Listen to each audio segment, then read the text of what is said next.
अस्सलाम वालेकुम दोस्तों, कैसे हो आप सब लोग। तो हम जा रहे हैं मेरी ननन के घर जो पास में ही रहते हैं। तो उन्होंने हमें ना मिलने के लिए बुलाया और हम भी मिलने ही जा रहे थे, क्योंकि उनकी ननन की जो मैंने बताया था ना कि सरकारी दवाखाने में उनकी डिलीवरी हुई थी, तो उनका इंजेक्शन फेल हो गया था। तो वो प्रोसेस अभी तक के चल रहा है कि उनकी तबीयत अभी तक के नहीं संभली और कुछ ना कुछ उन्हें सर्जरी करवाना ही पड़ रही है। वहाँ की चमड़ी अच्छी ही नहीं हो रही है। तो आज और हमसे मिलने के लिए गए थे, तो सिर खुरमे का टाइम था, मतलब ईद का महीना चल रहा है, तो उन्होंने हमें सिर खुरमा पिलाया था। तो यहाँ पे ना बच्चों की खूब मस्ती हो रही है और मेरे बेटे की तो मज़े हो गई थी, क्योंकि उसे ना बाहरी कुल्फ़ी मिल गई थी खाने को। तो ये उन्होंने हमें नाश्ते में सिर खुरमा, तो है ना रात का टाइम है, तो हम खाना वाना बनाकर चले गए थे और फिर जल्दी से ही वापस आ गए थे, क्योंकि सबके खाने का टाइम हो रहा था। और ये सुबह का टाइम है, तो मैंने अपने बेटे को इस तरह आंगन में बैठा दिया है, क्योंकि है ना अभी कोई है नहीं। और मेरे सास ससुर और मेरे घर के सभी है ना आज बाहर गाँव शादी में गए हुए, तो घर में कोई नहीं है। तो आज अकेले ही मुझे सारा खाना भी बनाना है और बेटे को भी देखना है। मेरी ननद और मैं ही घर के अंदर हूँ, बाकी मेरी सास भी अपने मायके चले गए। जैसे कि मैंने कहा था कि वो अपना पापा को देखने के लिए जाने वाले थे, तो वो सुबह ही निकल चुके हैं। तो इसीलिए हम रात में मिलने गए थे, क्योंकि फिर अब वो है ना 8-10 दिन के लिए चले गए हैं।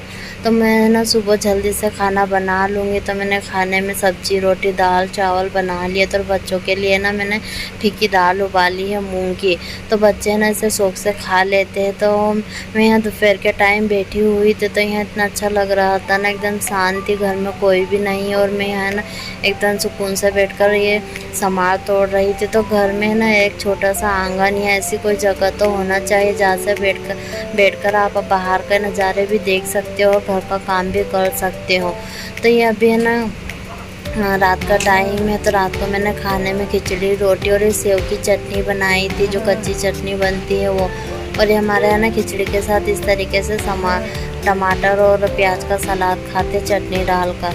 तो सिंपल ही खिचड़ी बनी और मेरी ननन के यहाँ से पुलाव आया है और जर्दा आया था।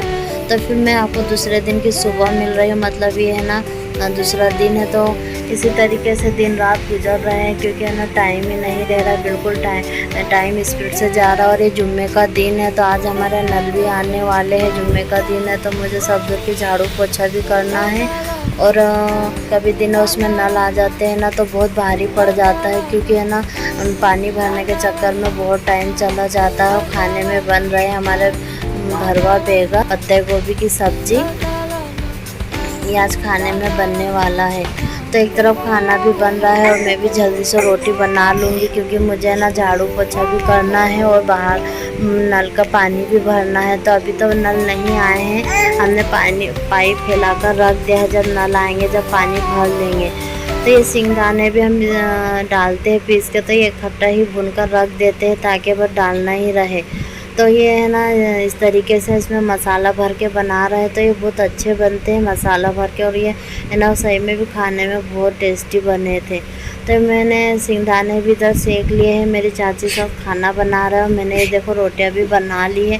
तो है ना रोटियों को हम थोड़ा ठंडा करके भरते, क्योंकि अब धूप का टाइम है। अब एकदम से गर्म रोटी को डब्बे में भर देते हैं ना, तो पूरी भपा जाती है और एकदम गीली गीली सी गिजबिजी सी हो जाती है, जो खाने में अच्छी नहीं लगती है। थोड़ी सूखी सूखी रोटी खाने में अच्छी लगती है और ये चामटी भी नहीं होती है, जैसी कि वैसी रहती है सॉफ्ट एकदम। तो है ना एकदम थोड़ी सी हवा देने के बाद ही हम रोटी डब्बे में भरते। जो बासी रोटी थी वो मैंने ऊपर ही रख दी थी, जो अभी हम नाश्ते में खा लेंगे। और इसी के साथ है ना हमारा आटा भी ख़त्म हो गया और मुझे यहाँ की सब जगह भी साफ़ करनी है, वहाँ पे बहुत कचरा हो गया है। और मैंने दही जमाने के लिए रखा था, 2 तरह का दही था, एक मीठा और एक फीका, तो दोनों को मैंने अलग अलग जमाया है। और ये भाजी का खाना है, तो खाना भी मैंने निकाल दिया है। मैं सब काम जल्दी जल्दी कर रही हूँ, क्योंकि मुझे बाहर भी काम के लिए जाना है, तो मैं अंदर का काम जल्दी निपटाने की कोशिश कर रही हूँ। तो मैं है ना साथों साथ किचन का सफाई भी कर दूँगी, ताकि मुझे किचन में आने का डबल काम ही ना पड़े, क्योंकि मुझे बाहर फिर मैं एक बार लग जाती हूँ ना, तो मेरे कपड़े गीले हो जाते हैं पानी भरने वगैरह में, फिर किचन में आना अच्छा नहीं लगता है। और मैं फिर बाथरूम वगैरह भी साथों साथ क्लीन करते रहती हूँ।